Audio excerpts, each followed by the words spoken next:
ನಾವೆಲ್ಲ ಸೇರಿ ಚರ್ಚೆ ಮಾಡಿದ್ವಿ.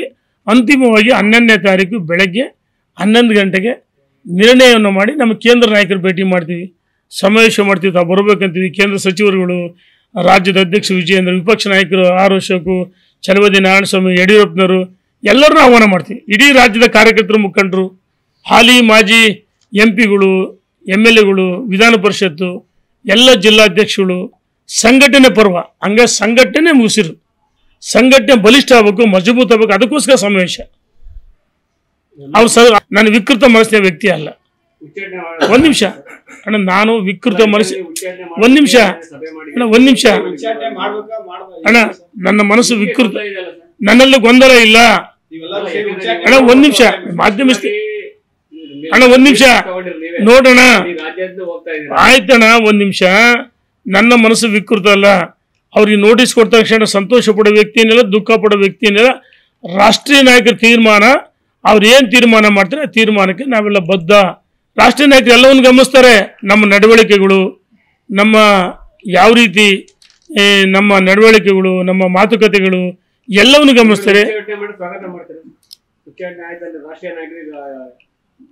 ಈಗ ನೋಟಿಸ್ ಕೊಟ್ಟದ್ದನ್ನು ಮಾಧ್ಯಮದ ಸ್ನೇಹಿತರು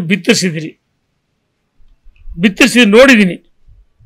ರಾಷ್ಟ್ರೀಯ ನಾಯಕರು ಅಂತಿಮವಾಗಿ ಇದು ಒಂದು ಎಲ್ಲರಿಗೂ ಎಚ್ಚರಿಕೆ ಗಂಟೆ. ಪಕ್ಷದ ಚೌಕಟ್ಟಿನಲ್ಲಿ ಮಾತಾಡಬೇಕು. ನಾನು ಒಂದವನು ಯಾರು ಉಳಿದಲ್ಲ. ಒಂದು ಕಾಲಕ್ಕೆ ಇಂದಿರಾ ಗಾಂಧಿ ಅಂದರೆ ಇಡೀ ಇಂಡಿಯಾ ಅಂತ ಇತ್ತು. ಏನಾಯ್ತು ಇಂದಿರಾ ಗಾಂಧಿ ಕತೆ? ಏನಾಯ್ತು? ಪಾಪ ನಮಗೆ ಮಹಿಳೆಯರನ್ನ ಅಪಮಾನ ಮಾಡಲ್ಲ. ಅವರು ದೇಶದ ಪ್ರಧಾನಮಂತ್ರಿಗಳಾಗಿದ್ದಂಥವ್ರು, ತೊಟ್ಟಲು ತೂಗೋಕೆ ದೇಶ ಆಡಳಿತ ಮಾಡಿದ್ರು.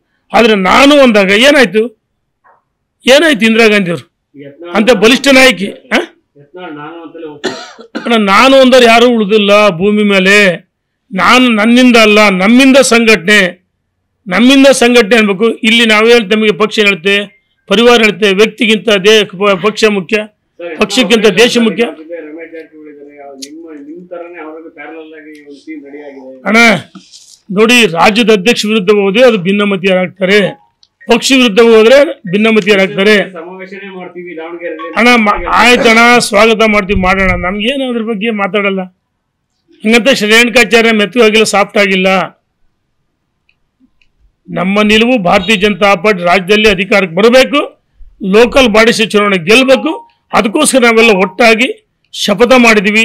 ಗಣೇಶನ ಸನ್ನಿಧಿಯಲ್ಲಿ ಶಪಥ ಮಾಡಿದ್ವಿ, ತಾಯಿ ಚಾಮುಂಡೇಶ್ವರಿ ಸನ್ನಿಧಿಯಲ್ಲಿ ಶಪಥ ಮಾಡಿದ್ದೀವಿ. ನಾಳೆ ಇನ್ನೂ ಒಂದು ದೇವಸ್ಥಾನಕ್ಕೆ ಹೋಗ್ತಾ ಇದ್ದೀನಿ. ಪಕ್ಷ ತೀರ್ಮಾನ ಮಾಡಿದ್ವಿ. ನೋಡೋಣ, ಒಂದು ನಿಮಿಷ ಮಾಧ್ಯಮ ಕ್ಲಾರಿಟಿ ಇರಲಿ. ರಾಜ್ಯದ ಅಧ್ಯಕ್ಷ ಅಣ್ಣ, ಒಂದು ನಿಮಿಷ ಈಗ ರಾಜ್ಯದ ಅಧ್ಯಕ್ಷರು ಇಲ್ಲಿ ಪಕ್ಷಕ್ಕೆ ಒಂದು ರಾಜ್ಯದ ಅಧ್ಯಕ್ಷ ಹೋಗ್ತಾನೆ, ಅವರು ಸಾರಥ್ಯದಲ್ಲಿ ಚುನಾವಣೆ ಹೋಗ್ತೀವಿ. ರಾಜ್ಯದ ಅಧ್ಯಕ್ಷ ಆಗಿ ಮುಂದುವರಿತಾ ಇದ್ದಾರೆ. ರಾಜ್ಯದ ಅಧ್ಯಕ್ಷರ ನೇತೃತ್ವದ ಚುನಾವಣೆ ಹೋಗ್ತೀವಿ. ಆಯ್ತಾ?